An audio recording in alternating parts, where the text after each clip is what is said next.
الحمد لوليه والصلاة على نبيه وعلى آله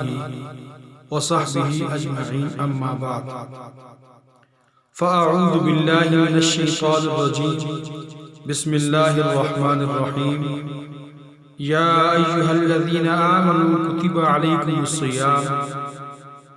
عليكم الصيام كما كتب على الذين من قبلكم لعلكم تتقون صدق اللہ مولانا العظیم۔ اللہ تبارک و تعالی اپنی پاک کتاب قرآن مجید کے اندر فرماتے ہیں، اے ایمان والو، تم پر روزے فرض کیے گئے ہیں جیسے تم سے پہلی امتوں پر، پہلے لوگوں پر فرض کیے گئے تھے، اس لیے فرض کیے گئے ہیں لعلکم تتقون، تاکہ تم پرہیزگار ہو جاؤ، متقی ہو جاؤ۔ عربی زبان کے اندر روزے کو صوم کہتے ہیں۔ اب صوم کا معنی جو ہے وہ ہے رک جانا،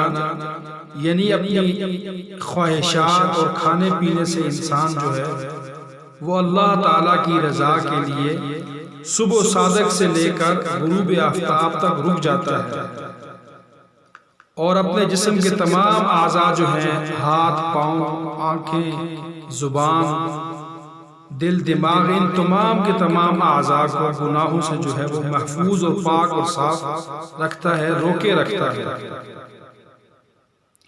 اسی طرح رمضان کا لفظ جو ہے یہ بھی رمضان سے نکلا ہے، اور اس کا معنی جو ہے رمضان اس بارش کو کہتے ہیں جو موسم خریف سے پہلے زمین کو گرد و غبار سے پاک کر دیتی ہے،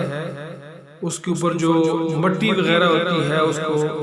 بٹھا دیتی ہے۔ اسی طرح مسلمانوں کے لیے یہ مہینہ اللہ تعالیٰ کی طرف سے رحمت کی بارش کا ہے، جس کے برسنے سے مومنوں کے گناہ دھل جاتے ہیں۔ رمضان المبارک کا مہینہ جو 12 مہینے ہیں، ان مہینوں میں سے سب سے زیادہ بابرکت مہینہ ہے۔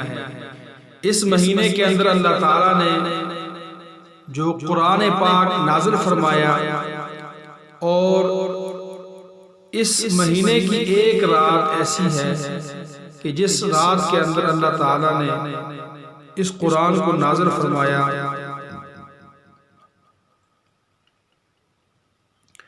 اور اس رات کو، جس رات کے اندر یہ قرآن مجید اترا، اس رات کا نام لیلۃ القدر ہے، اور وہ ایسی رات ہے اس کے بارے میں اللہ تعالیٰ فرماتے ہیں لیلۃ القدر خیر من الف شہر، یعنی شب قدر 1000 مہینوں سے بہتر ہے۔ تو یہ مہینہ جو رمضان المبارک کا آ رہا ہے یہ بہت ہی برکتوں والا، فضیلتوں والا، رحمتوں والا مہینہ ہے۔ اس مہینے کے اندر ہم نے وہ اعمال کرنے ہیں کہ جن عملوں کی وجہ سے ہم جو باقی 11 مہینوں کے اندر ہم کمزور رہ جاتے ہیں، پیچھے رہ جاتے ہیں، اگر ہم ان اعمال کو، تراویح کو، روزے کو اور شب قدر کی تلاش کے لیے اعتکاف کو لازم پکڑ لیں گے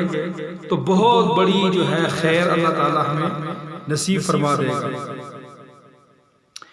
رسول پاک صلی اللہ علیہ وسلم کی ایک حدیث پاک کا مفہوم ہے کہ آپ صلی اللہ علیہ وسلم کو پچھلی امتوں کی عمریں دکھائی گئی اور بتلائی گئی تو وہ بہت زیادہ تھی، تو اب زیادہ عمریں ہونے کی وجہ سے وہ زیادہ لمبے عرصے تک اللہ کی عبادت کرنے والے بن گئے، اور نماز پڑھنے والے اور اس طرح دیگر جو نیک اعمال تھے وہ لمبے عرصے تک کرتے رہے۔ تو صحابہ اکرام رضوان اللہ تعالی علیہم اجمعین کو یہ احساس ہوا کہ ہماری تو عمریں ہی 60-70 سال کے درمیان میں ہیں، ہم کس طرح ان کے برابر ہو سکتے ہیں؟ تو اللہ تعالیٰ نے فرمایا کہ اے نبی صلی اللہ علیہ وسلم، یہ آپ کی امت جو ہے، اس کو میں نے جو لیلۃ القدر کی رات دی ہے، اس ایک رات کے اندر یہ اگر عبادت کر لیں گے کچھ دیر کے لیے، تو میں ان کو لیلۃ القدر خیر من الف شہر، 1000 مہینوں سے بھی جو ہے وہ کیا ہے بہتر، یعنی 80 سال سے بھی یہ اوپر کا عرصہ بنتا ہے۔ اللہ تعالیٰ اس انسان کو جو ہے وہ اجر و ثواب عطا فرماتے ہیں۔ اب رمضان المبارک کا مہینہ جو آ رہا ہے اس کی بہت زیادہ برکات ہے۔ حدیث پاک کے اندر آتا ہے کہ جب رمضان المبارک کا مہینہ آتا ہے تو جنت کے دروازے کھول دیے جاتے ہیں اور دوزخ کے دروازے بند کر دیے جاتے ہیں، اور جو سرکش شیاطین ہیں ان کو زنجیروں کے اندر جکڑ دیا جاتا ہے تاکہ یہ مومن لوگ جو ہیں یہ نیک اعمال کر سکیں، شیطان ان کو روکے نہ۔ تو حضور پاک صلی اللہ علیہ وسلم نے اسی طرح ایک اور حدیث کے اندر فرمایا کہ جو شخص حالت ایمان کے اندر ثواب کی نیت سے رمضان کے روزے رکھتا ہے اس کے سابقہ گناہ سارے اللہ تعالیٰ معاف فرما دیتے ہیں۔ تو رمضان المبارک کا مہینہ یہ بہت بڑی برکتوں والا اور سعادتوں والا مہینہ ہے۔ تو اس مہینے کے اندر یہ جو احادیث کے اندر جو اس کی فضیلت آئی ہے، ان فضائل کو حاصل کرنے کی ہم نے کوشش کرنی ہے۔ اور اسی طرح حدیث پاک کا ایک مفہوم ہے کہ روزہ ایک ڈھال ہے جس کے ذریعے سے بندہ جہنم کی آگ سے بچتا ہے۔ تو جہنم سے بچنے کے لیے یہ روزہ جو ہے یہ اس کو اللہ تعالیٰ نے ڈھال بنایا ہے۔ اور اسی طرح ایک اور حدیث پاک کا مفہوم ہے کہ جس نے اللہ تعالیٰ کے راستے میں ایک دن روزہ رکھا تو اللہ تعالیٰ اس کے چہرے کو جہنم سے 70 سال کے یعنی 70 سال کی مسافت سے کے برابر اللہ تعالیٰ اس کو دور کر دیتا ہے۔ تو اتنی بڑی فضیلت ہے ایک دن کا روزہ یہ جو اللہ کے راستے میں نکل کے رکھتا ہے۔ اور اسی طرح حدیث پاک کا مفہوم ہے کہ جنت کے 8 دروازے ہیں، ایک دروازے کا نام ریان ہے جس سے قیامت کے دن صرف روزے دار لوگ داخل ہوں گے۔ ان جنت کے 8 دروازے ہیں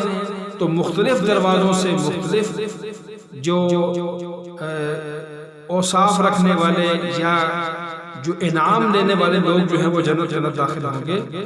تو ریان دروازہ جو ہے اس سے روزے دار جو ہیں وہ جنت داخل ہوں گے۔ ان کے علاوہ کوئی اس دروازے سے جو ہے وہ داخل نہیں ہوگا۔ جب وہ داخل ہو جائیں گے تو وہ دروازہ بند کر دیا جائے گا، کوئی اس سے داخل نہیں ہو سکتا۔ یعنی صرف روزے دار لوگ جو ہیں وہ ریان دروازہ جو ہے اس کے اندر سے وہ داخل ہوں گے، باقی لوگ جو ہے وہ اس کے اندر سے داخل نہیں ہوں گے۔ تو یہ اللہ تعالیٰ نے ہمیں ایک بہت ہی یعنی قیمتی جو ہے وہ مہینہ عطا فرمایا ہے۔ اس مہینے کے اندر ہم جتنا ہو سکے عبادت کریں۔ مثال کے طور پہ ایک تو ہم روزہ رکھیں گے، اس کے علاوہ قرآن کی تلاوت کریں گے، اور اس کے علاوہ تراویح پڑھیں گے، اور اس کے علاوہ جو ہے سارے دن کے اندر ہم جو ہے دیگر اعمال جو ہے جو اس مہینے کے اندر کرنے کے ہیں، یعنی اس مہینے کے اندر ایک تو کلمہ طیبہ جو ہے اس کا ورد زیادہ ہو، استغفار زیادہ ہو، اور اس طرح جو ہے وہ اللہ تعالیٰ سے یعنی جو ہماری جو ایک جائز حاجات ہیں اس کے لیے ہم رات کو تہجد کے وقت میں ہم اٹھیں، اس کے لیے ہم اللہ تعالیٰ سے دعا مانگیں۔ تو اللہ تعالیٰ اگر توفیق دے تو اسی طرح یعنی جو ہے رمضان کے آخری عشرہ جو ہے اس عشرے کے اندر جو ہے جو اعتکاف بیٹھنا جو ہے اس کی بھی بڑی فضیلت ہے۔ تو حدیث پاک کا مفہوم ہے کہ معتکف جو ہے اس کے بارے میں آپ صلی اللہ علیہ وسلم نے ارشاد فرمایا وہ گناہوں سے جو ہے وہ کنارہ کش ہو جاتا ہے اور اسے عملاً نیک اعمال کرنے والوں کے مثل پوری نیکیاں کی جاتی ہیں، عطا کی جاتی ہیں۔ تو اللہ تعالیٰ ہمیں جو ہے وہ اس مہینے کے اندر جو اس مہینے کے آخر کے اندر جو ہے آخری 10 دن جو ہے وہ اعتکاف کرنے کے اللہ تعالیٰ ہمیں توفیق نصیب فرمائے۔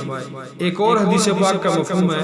کہ جو شخص اللہ تعالیٰ کی رضا کے لیے ایک دن اعتکاف کرتا ہے اللہ تبارک و تعالیٰ اس کے اور دوزخ کے درمیان 3 خندقوں کا فاصلہ کر دیتا ہے۔ ہر خندق کا جو فاصلہ ہے وہ مشرق سے مغرب کی جتنے درمیان میں جو فاصلہ آتا ہے اتنا یعنی بہت جو ہے وہ اللہ تعالیٰ اس شخص کے درمیان جو ہے اور جہنم کے درمیان میں کر دیتے ہیں۔ اور اسی طرح ایک اور حدیث پاک کا مفہوم ہے کہ جس شخص نے رمضان المبارک میں 10 دن کا اعتکاف کیا اس کا ثواب اس کو اللہ تعالیٰ 2 حج اور 2 عمرہ کے برابر عطا فرماتے ہیں۔ اب ایک شخص غریب ہونے کی وجہ سے حج نہیں کر سکتا، عمرہ نہیں کر سکتا، لیکن اگر وہ ثواب کی نیت سے اللہ تعالیٰ کی رضا کے لیے اعتکاف کر لیتا ہے تو اللہ تعالیٰ اس کو اتنا اجر عظیم عطا فرماتے ہیں۔ تو اس لیے دوستو یہ گزارش ہے کہ یہ مہینہ جو آ رہا ہے اس کا خوب استقبال کیا جائے، اہتمام کیا جائے۔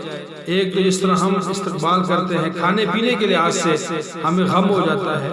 فکر لگ جاتی ہے کہ رمضان کے اندر یہ مختلف چیزیں جو ہے اس کی ہمیں ضرورت ہے، لیکن وہ بھی اچھی بات ہے جو شخص کرے گا اس کو اللہ تعالیٰ اجر عطا فرمائیں گے، اور جو اس کا خاندان اور کنبہ جو ہے وہ روزہ رکھے گا۔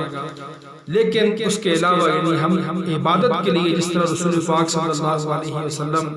خود کو تیار فرماتے تھے اور عبادت کرتے تھے، اسی طرح ہم بھی پوری لگن کے ساتھ، کوشش کے ساتھ اتنی عبادت کریں اس مہینے کے اندر کہ تاکہ ہمارے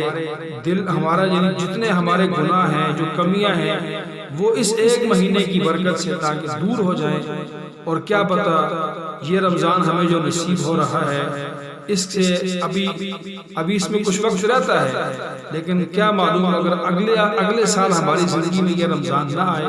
تو اس سے پہلے کہ ہم اگلے سال رمضان کو نہ پا سکیں، اس رمضان کو بڑے اہتمام کے ساتھ اور پورے وقار کے ساتھ اس کو گزاریں تاکہ یہ رمضان ہمارا جو ہے ہماری نجات کا ذریعہ اور سبب بنے۔